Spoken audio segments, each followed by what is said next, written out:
Tonight,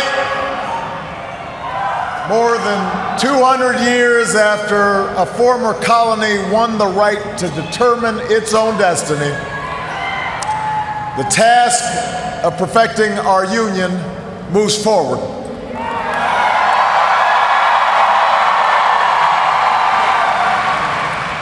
It moves forward because of you. It moves forward because you reaffirmed the spirit that has triumphed over war and depression, the spirit that has lifted this country from the depths of despair to the great heights of hope, the belief that while each of us will pursue our own individual dreams, we are an American family and we rise or fall together as one nation and as one people.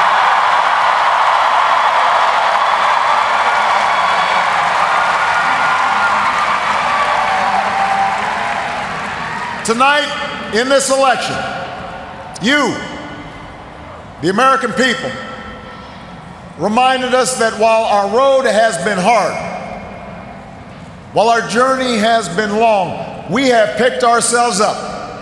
We have fought our way back. And we know in our hearts that for the United States of America, the best is yet to come.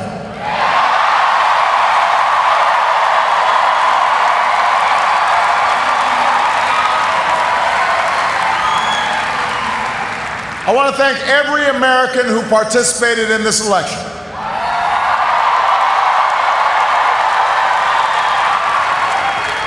Whether you voted for the very first time or waited in line for a very long time. By the way, we have to fix that.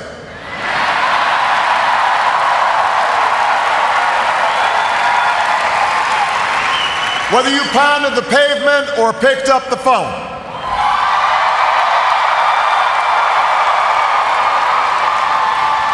Whether you held an Obama sign or a Romney sign, you made your voice heard, and you made a difference. I just spoke with Governor Romney, and I congratulated him and Paul Ryan on a hard-fought campaign.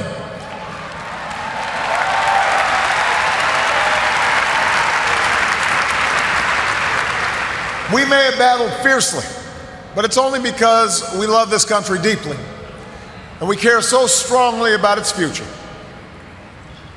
From George to Lenore to their son Mitt, the Romney family has chosen to give back to America through public service, and that is a legacy that we honor and applaud tonight.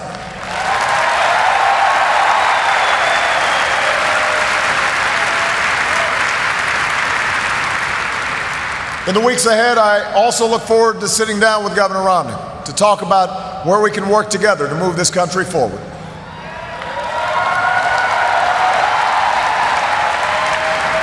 I want to thank my friend and partner of the last 4 years, America's happy warrior, the best vice president anybody could ever hope for, Joe Biden.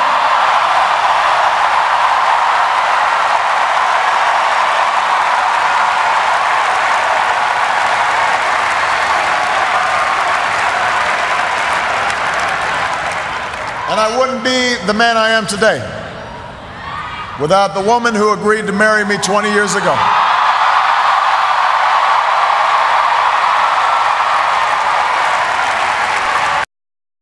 I say this publicly, Michelle, I have never loved you more. I have never been prouder to watch the rest of America fall in love with you too, as our nation's First Lady.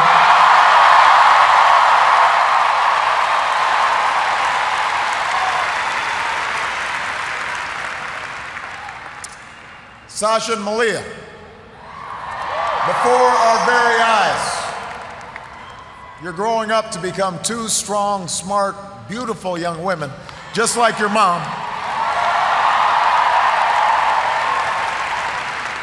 And I'm so proud of you guys. But I will say that for now, one dog's probably enough.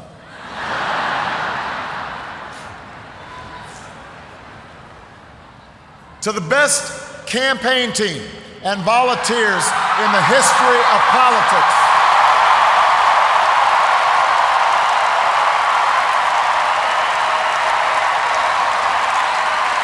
The best.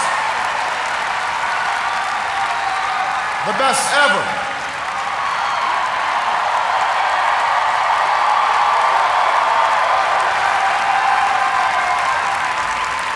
Some of you were new this time around, and some of you have been at my side since the very beginning.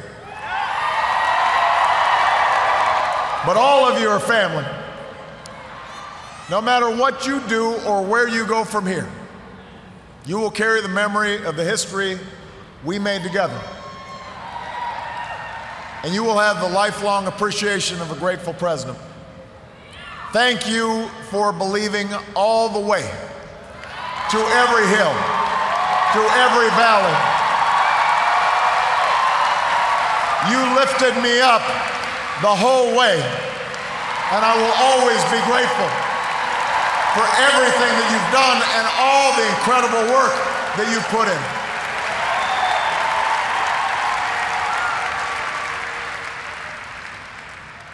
I know that political campaigns can sometimes seem small, even silly.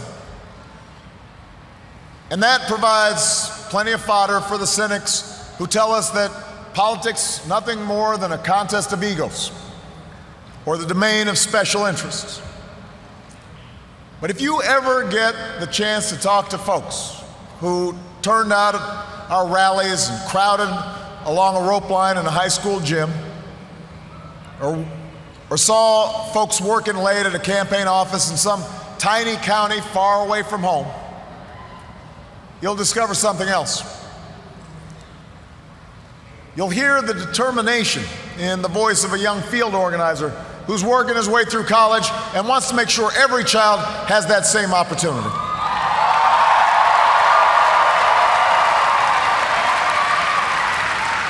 You'll hear the pride in the voice of a volunteer who's going door to door because her brother was finally hired when the local auto plant added another shift.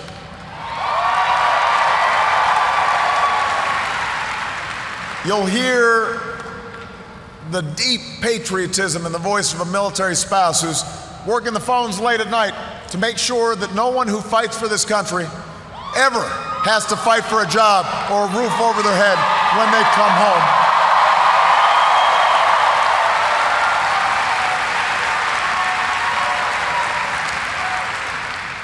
That's why we do this. That's what politics can be. That's why elections matter. It's not small, it's big. It's important. Democracy in a nation of 300 million can be noisy and messy and complicated. We have our own opinions. Each of us has deeply held beliefs. And when we go through tough times, when we make big decisions as a country, it necessarily stirs passions, stirs up controversy. That won't change after tonight, and it shouldn't. These arguments we have are a mark of our liberty. And we can never forget that as we speak, people in distant nations are risking their lives right now just for a chance to argue about the issues that matter, the chance to cast their ballots like we did today.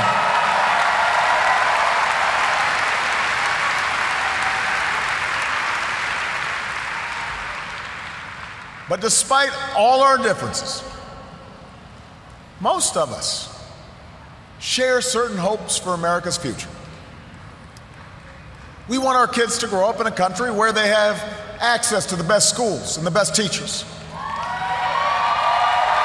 A country that lives up to its legacy as the global leader in technology and discovery and innovation, with all the good jobs and new businesses that follow. We want our children to live in America that isn't burdened by debt, that isn't weakened by inequality, that isn't threatened by the destructive power of a warming planet.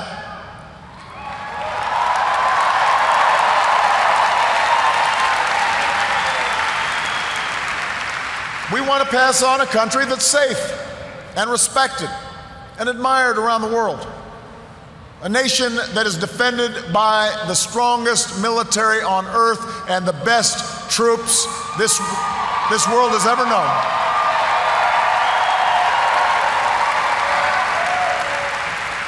But also a country that moves with confidence beyond this time of war to shape a peace that is built on the promise of freedom and dignity for every human being. We believe in a generous America, in a compassionate America, in a tolerant America, open to the dreams of an immigrant's daughter who studies in our schools and pledges to our flag.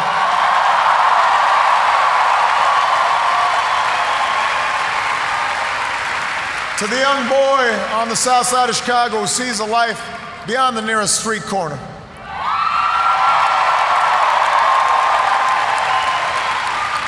To the furniture worker's child in North Carolina who wants to become a doctor or a scientist, an engineer or an entrepreneur, a diplomat or even a president. That's the future we hope for. That's the vision we share. That's where we need to go. Forward. That's where we need to go. Now, we will disagree, sometimes fiercely, about how to get there. As it has for more than 2 centuries, progress will come in fits and starts. It's not always a straight line. It's not always a smooth path.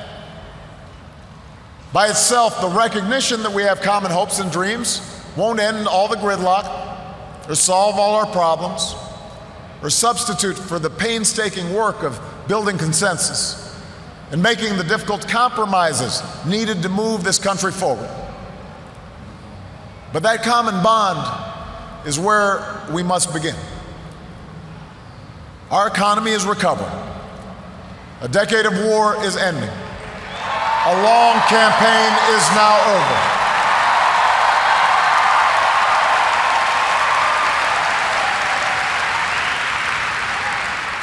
And whether I earned your vote or not, I have listened to you. I have learned from you. And you've made me a better president.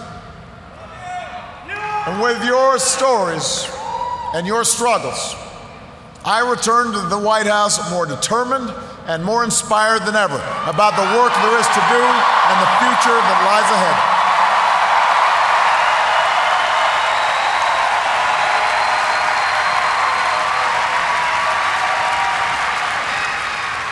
Tonight, you voted for action, not politics as usual.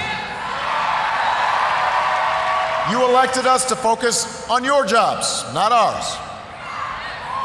And in the coming weeks and months, I am looking forward to reaching out and working with leaders of both parties to meet the challenges we can only solve together. Reducing our deficit, reforming our tax code, fixing our immigration system, freeing ourselves from foreign oil. We've got more work to do.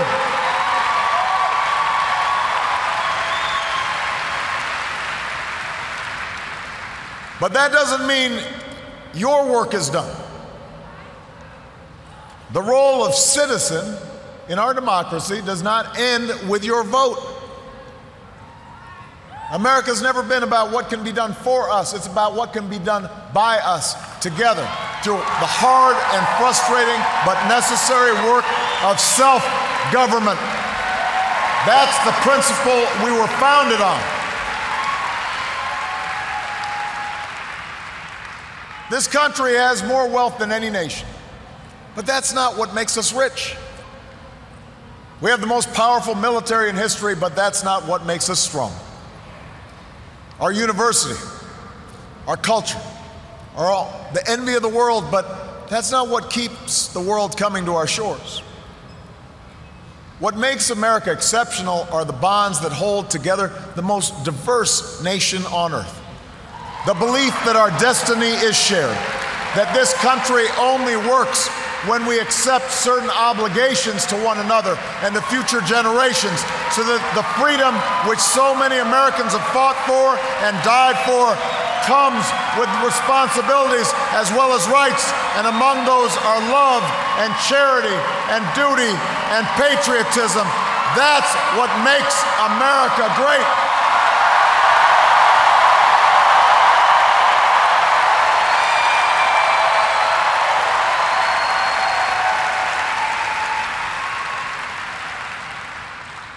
I am hopeful tonight because I've seen the spirit at work in America.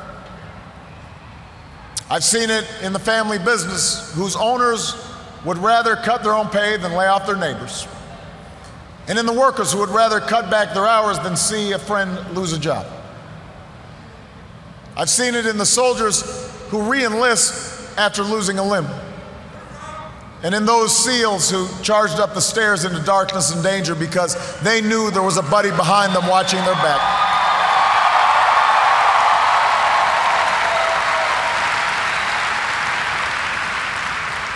I've seen it on the shores of New Jersey and New York, where leaders from every party and level of government have swept aside their differences to help a community rebuild from the wreckage of a terrible storm.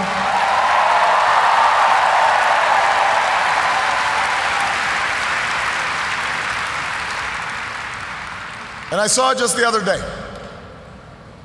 in Mentor, Ohio, where a father told the story of his 8-year-old daughter whose long battle with leukemia nearly cost their family everything.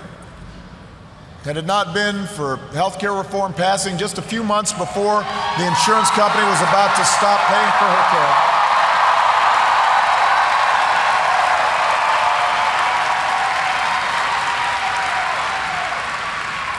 I had an opportunity to not just talk to the father, but meet this incredible daughter of his.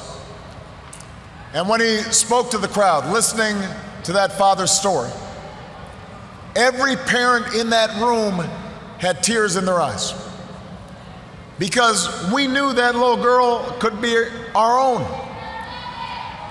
And I know that every American wants her future to be just as bright.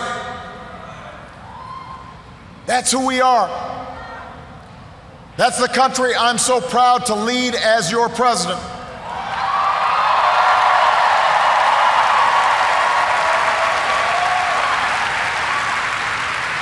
And tonight, despite all the hardship we've been through, despite all the frustrations of Washington, I've never been more hopeful about our future. I have never been more hopeful about America. And I ask you to sustain that hope. I'm not talking about blind optimism, the kind of hope that just ignores the enormity of the tasks ahead or the roadblocks that stand in our path. I'm not talking about the wishful idealism that allows us to just sit on the sidelines or shirk from a fight. I have always believed that hope is that stubborn thing inside us that insists, despite all the evidence to the contrary, that something better awaits us, so long as we have the courage to keep reaching, to keep working, to keep fighting.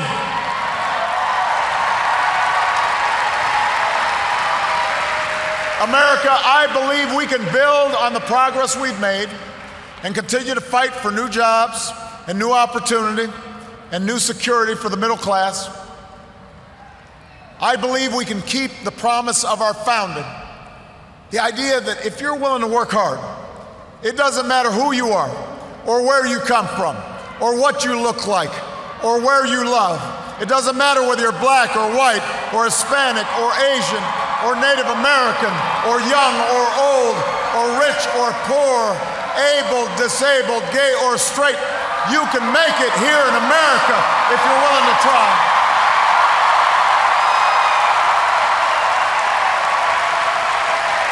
I believe we can seize this future together because we are not as divided as our politics suggests.